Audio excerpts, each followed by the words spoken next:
Spencer Schubert joins us now. Spencer Schubert is live at the Heartland Event Center with more. Spencer Schubert joins us now with more. Well, welcome back to our pregame show back in the Axtell studios, brought to you by Viera Wireless, leading up to kickoff between Nebraska and Ohio State. Taking you up to the kickoff between Nebraska and Wisconsin. The schedule has not been very kind to the Cardinals of Doniphan Trumbull. Yeah, back-to-back weeks against two of the best in C2, St. Cecilia and Kearney Catholic. Doniphan Trumbull does get a bit of reprieve with Thayer Central visiting the field just east of Highway 281. Let's take a look at how the Cardinals did, and hopefully a win after a couple tough weeks. Lorenzo Williams for Doniphan Trumbull. Cards a nice run early on for the guys in red. He dodges a couple tacklers before it takes about three guys just to slow him down. Cardinals still running. CJ Cosgrove tries to make something happen, but he is sacked by Jacob Neep of Thayer Central. And Thayer Central came to play in this ball game, tried to give the Cardinals another rough week. How about Tyler Van Cleef? He finds room down the sideline before he is pushed out. Gets a little slippery there, but he gets back up. Neep now on offense, rumbling for 12 yards right up the gut. Got to shore that up for the guys in red to get ready for postseason play. And Tyler Van Cleef not to be denied. Check out this run. 1, 2, 3, 4, 5 tacklers had a shot at him. He rumbles into the end zone. Thayer Central takes the lead 7-6. And look at the fans for Thayer Central out showing support. Halloween yet? It might be Halloween. It's getting close. CJ Cosgrove, though, he responds, sneaks in for a touchdown to retake the lead. They take it at 12-7. At that point, they go on to win quite easily in the end. They win 36-15. Let's get to some volleyball with a rare showcase of high school football games earlier today. Due to weather, it was the girls' turn to entertain their hometowns at night. We start our volleyball coverage in Whippet country. The highly touted Minden volleyball squad welcomed in the Cozad Lady Haymakers for a tussle, and it looked early on like they were going to get it. The first serve of the game, Sarah Weber drops it in for a service ace. Later, Minden's Hallie Bauer answers back with a kill of her own following the point. And Elena Bedreau, she keeps the Whippet attack rolling, hammers home a kill there for herself. And Minden, well, get it back to the Hallie Bauer girl. Why not? She puts one in with a service ace. A floater, we could say. Minden, Carly Bauer, how about the sibling? Plays tip drill right there, gets that one to fall. Cozad needing a timeout. We joined them there for a little bit. They told us to get away. Bailey Peterson from Minden. She doesn't make life easier for the Lady Haymakers. Another Whippet kill. They go on to win in consecutive sets, 3-0. And more Loper action to get to. How about the volleyball team hosting Fort Lewis? This is the 6th-ranked team in the land. Lopers, the team up at the net. Ariel Krolikowski and Haley Lake, they get the block early on. More teamwork. We've seen this before. A Generose Knuckler. Too much. Lake, she finishes it off right there. UNK just simply rolling. Rose going to float another one in. Tim Wakefield can only dream of doing something like that. UNK goes up 14-2, and more great work from the back line. Ariel Krolikowski gets an ace. The Lopers, they roll in straight sets. They win 25-13, 25-8, 25-11. The Tri-City Storm had pink ice as they hosted the Chicago Steel. Let's see how the Tri-City Storm fared in this one. There's the pink ice. Everybody wanted to know what it looked like, and it's quite pink. Soren Janssen breaks loose, but his shot is gloved by Matthias Dahlstrom, and Storm still on the offensive. Nick Lappin has a nice center pass right there. Storm cannot cash in on it. Little Dave and Jason Murphy from Murphy in the Morning and from Hits 106 in attendance. Later, now on the attack, Phoenix Copley puts the brick wall up against Chicago. Maybe a sign of the week. Why not a Saturday night rendition? Brad Shearhorn wrists one to the net, but Dahlstrom gloves it again. It was a scoreless game through period number 1, but Tri-City, they go on to win by the final of 2-0.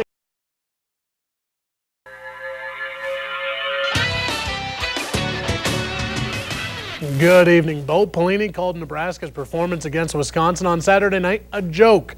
Another key descriptor was that it was an embarrassment. The ball coach even apologized to the Husker faithful, saying they deserve much better. And the talk stayed about the same for this week's Husker Blitz.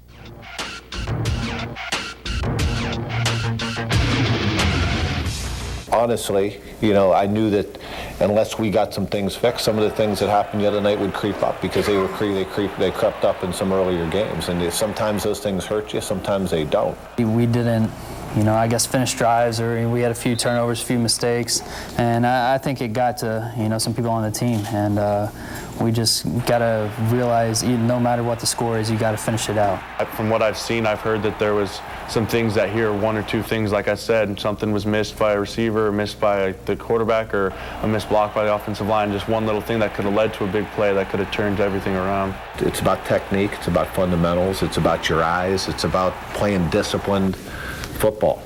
And you got to be, to play great defense, you got to be hitting on all cylinders, and we didn't always do that. We let the team down first 5 weeks of the season. It was all us. We take the blame for that. And we had a talk, and like I say, get back today.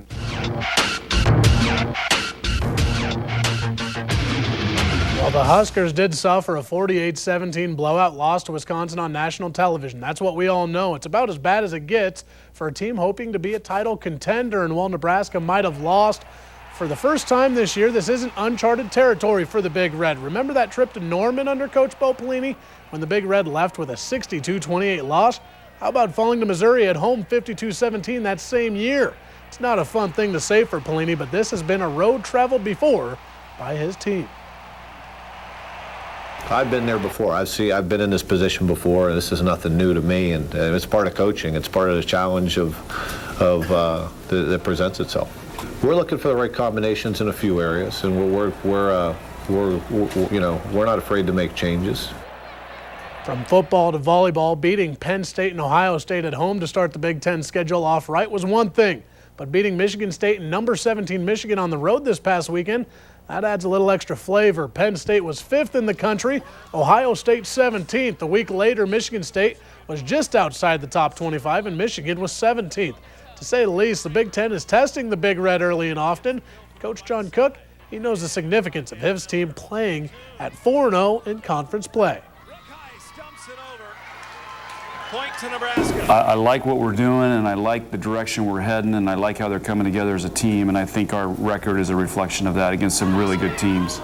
I look at, we play 4 ranked teams in the Big Ten, and we've done a pretty nice job, and to be that consistent, and now we have another ranked team coming up, this Friday. Finally tonight we jump to hockey, where the Tri-City Storm has played just one game, and it was a game they won 1-0 over Sioux City this past Friday. But an early star is already developing between the pipes. After offseason turmoil, they saw former goalie Scotty Diebold leave for the college ranks a bit early, and many clad in purple didn't know what to expect in net for the Storm this season. But through one game, all is good with Phoenix Copley. Get to know the name. He already pulled in an award as USHL co-goaltender of the week for his shutout performance against the Musketeers. And the Storm is back in action this Friday and Saturday, but it'll all be on the road. They travel to Dubuque and Des Moines, but Phoenix Copley. Okay. A fun name. Remember that one. Maybe he'll keep the weather warm a little bit longer. Bring Phoenix to Please, the Tri-Cities. Phoenix. Thanks. We'll be right back. The Tri-City Storm are just moments away now from opening their season against Sioux City right here in Kearney tonight. And we are joined by Greg Shea, president of the Tri-City Storm. And Greg, what is the environment out there like right now at the Viero Event Center? Well, with this 80-degree weather, well, at least feels like 80 degrees. I know it's not quite 80 degrees, but it's gorgeous. I don't know that it feels like hockey weather, but there's a good feel out here. People are, I'm standing out front of the Viero Event Center, and cars are starting to come in, and you can, that Storm fan doesn't care that it's 75 degrees and it's sunshine. They're ready to come inside and enjoy some hockey. The start of the 2011-12 campaign. Well, Greg, as we all know, last season did end on a less than stellar note. What's the attitude like with this year's team? What have you seen from those preseason games and some practices that you might have caught in? Well, I think the one thing that we've noticed as a staff, and we've made a lot of changes, as you know, even today, adding Tyler Ambergy, a veteran defenseman who was with our team, our club, 2 seasons ago. I think we've noticed that there's, we're a young team. We went for speed, and I think that's the one thing people are going to notice, that there's going to be a lot of speed out there.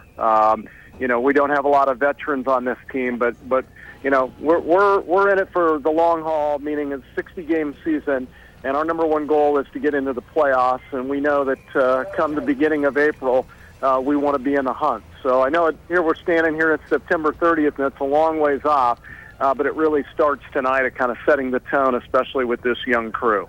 And Greg, one final question for you. Plenty of promotions out there this season, the largest T-shirt toss, and even some post-game skates. You got a lot going on off the ice as well, I guess. Talk a little bit about that, and are you going to be able to bust some moves out there on the ice after the game?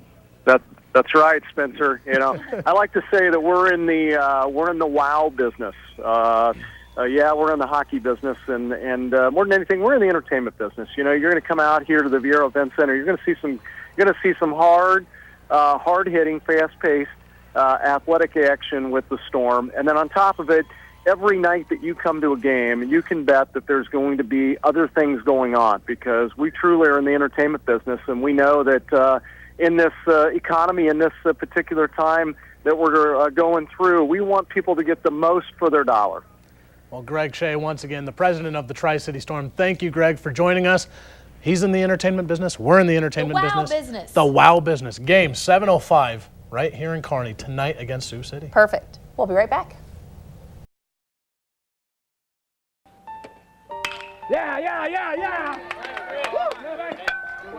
A base hit followed by cheers. A simple sound of summer that is more than welcome for a town trying to dig out of some of its darkest days.